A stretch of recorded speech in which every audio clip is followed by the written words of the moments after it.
ഇന്ന് തന്നെ ഡൗൺലോഡ് ചെയ്യൂ. കാണൂ നിങ്ങളുടെ ഫേവറേറ്റ് ഷോസ്. കളക്ടർക്ക് വെച്ചതാ, ഇനി അത് കളക്ടറുടെ ഭർത്താവിനിരിക്കട്ടെ.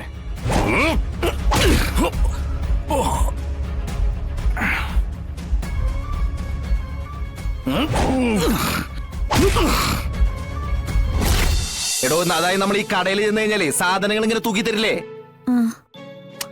ത്രാസ് കൊച്ച് വെയിറ്റ് അളക്കണത്.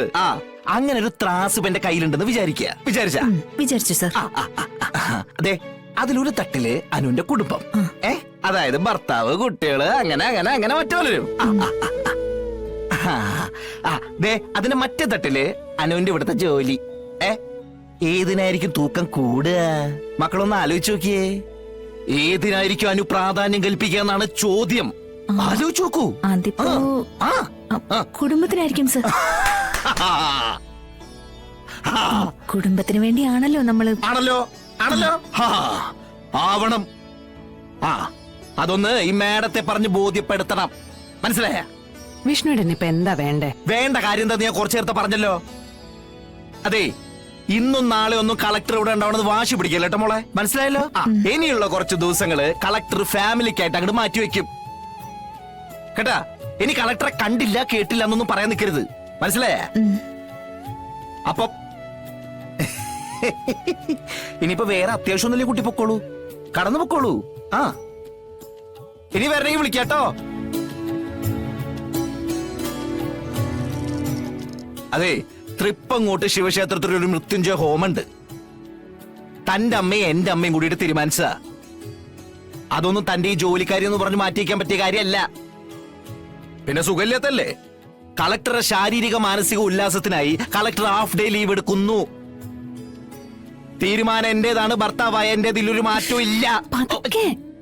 സോറി. അപ്പൊ ഓർമ്മയുണ്ട് വെടികൊണ്ട ശരീരാണെന്ന്, റെസ്റ്റ് എടുക്കണമെന്നു.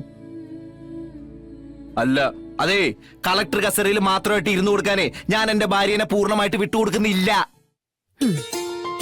വാങ്ങോട്ട്. അത് ശരി, അവിടെ തന്നെ ഇരിക്കണം. ഒരു സെക്കൻഡ് ഫോണൊക്കെ കൊച്ചിനോട് പറഞ്ഞാൽ മതി, അവള് വിളിച്ചു പറഞ്ഞോളൂ. ഇങ്ങോട്ട് വരാം.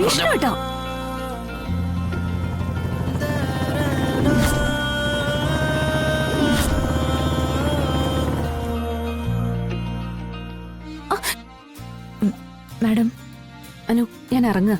എന്തെങ്കിലും അത്യാവശ്യ കോൾ ഉണ്ടെങ്കിൽ അതൊന്ന് ഫോർവേഡ് ചെയ്താൽ മതി. ശരി മാഡം. അതെ അനുമോളെ, ഇനി ഞാൻ എന്റെ ഭാര്യനെ കുറച്ചു ദിവസത്തേക്ക് അങ്ങോട്ട് എടുക്കുക കേട്ടാ. പിന്നാലെ വരെന്നാണ് പറഞ്ഞത്, മനസ്സിലായ? പോട്ടെ. സമയമില്ല. രമട്ടെ, 2 ദിവസത്തേക്ക് വണ്ടി എടുത്ത് അങ്ങോട്ട് വന്നേക്കരുതേ.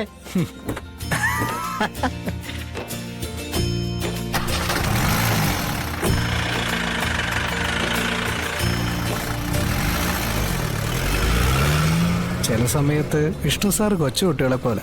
അതെ.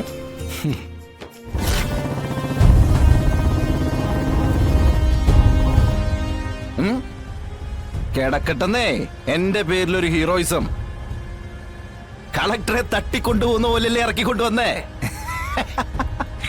അതിന് ഹീറോയിസം എന്നല്ലാതെ പിന്നെ എന്ത് പേര് പറയാനാ എന്റെ കളക്ടറെ? പിന്നെ ഒരു ഹീറോ. ഇവിടെ വേറെ ഹീറോമാരുണ്ടെന്നൊക്കെ ഓർക്കണേ. ഈ വിഷ്ണു ഇങ്ങനെ ആണൊരുത്തനായിട്ട് നിൽക്കുമ്പോ എന്റെ മുമ്പിൽ വേറെ ഏത് ഹീറോ വരാനാ കളക്ടറെ?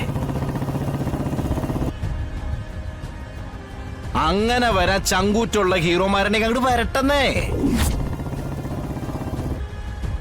വന്ന് കാണിക്കട്ടെ, ഒരു അവസരല്ലേ?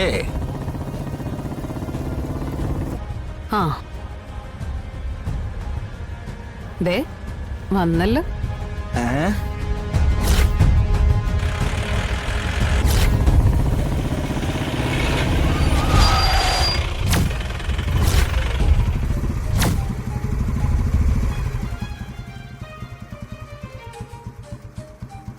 ഇവ ഹീറോയാ, ഇവൻ എന്റെ മുമ്പിൽ സീറോ അല്ലേ?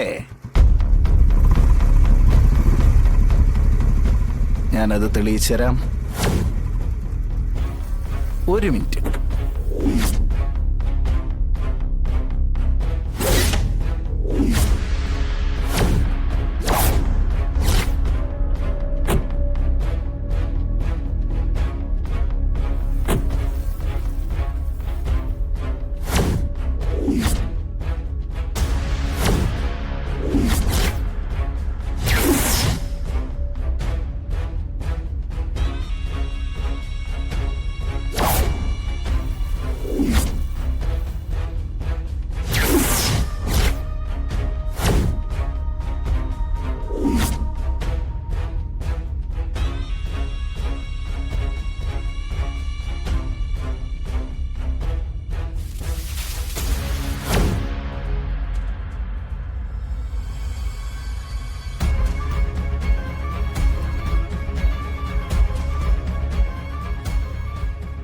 കളക്ടറുടെ വാഹനത്തിന് മുമ്പിലാണോടാ വട്ടം വെച്ച് കളിക്കുന്നത്?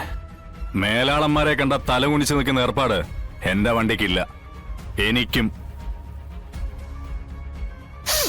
അത് മക്കൾക്ക് നല്ല തല്ല് കിട്ടാനിട്ടാ. എവിടെന്നെങ്കിലേ എരന്ന് കിട്ടുമ്പോ ഈ തിളപ്പങ്ങ് മാറും. കിട്ടിയ തിരിച്ചു കൊടുക്കാൻ പാകത്തിന് നല്ല നട്ടെല്ലും കൊണ്ടാ ഞാനും നടക്കുന്നത്. കൈക്ക് വന്ന് ചാടിയ സ്ഥിതിക്ക് എന്റെ കൈക്ക് പണിയുണ്ടാക്കിയിട്ടേ നീ പോകത്തുള്ളൂ. ആരുടെ കൈക്ക് ആര് പണിയെന്നൊക്കെ പണി കഴിഞ്ഞിട്ടല്ലേ പറയാൻ പറ്റൂ. ചെറിയൊരു പണിക്ക് തയ്യാറായി തന്നെ ഞാനും വന്നിരിക്കുന്നത്.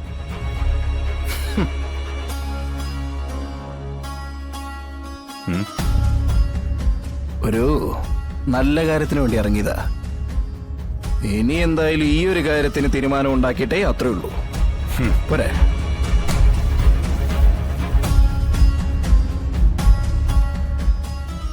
ഒടയ തമ്പുരാൻ ചിലത് കൽപ്പിച്ചുകൂട്ടി കയ്യിലേക്ക് കൊണ്ടുവന്ന് എത്തിച്ചു തരും. കളക്ടർക്ക് വെച്ചതാ, ഇനി അത് കളക്ടറുടെ ഭർത്താവിനിരിക്കട്ടെ.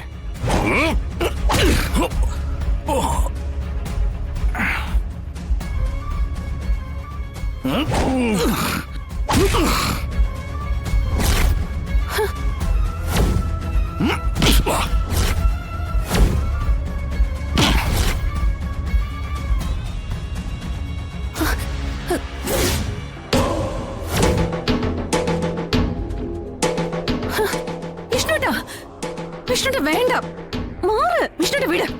വിഷ്ണുട്ട പറയുന്ന കേക്ക്. വിഷ്ണുട്ട വിടാൻ. വെറും കമല ചട്ടമ്പികളെ പോലെ തെരുവിൽ കിടന്ന് അടികൂടാൻ ഇവനെ പോലെ ബോധമില്ലാത്തവരല്ല നമ്മള്. നമുക്ക് പലതും നോക്കേണ്ടി വരും, പലതും. ആ പറഞ്ഞത് ഉള്ളതാ മാഡം. ചങ്കിൽ തട്ടിയുള്ള സത്യം.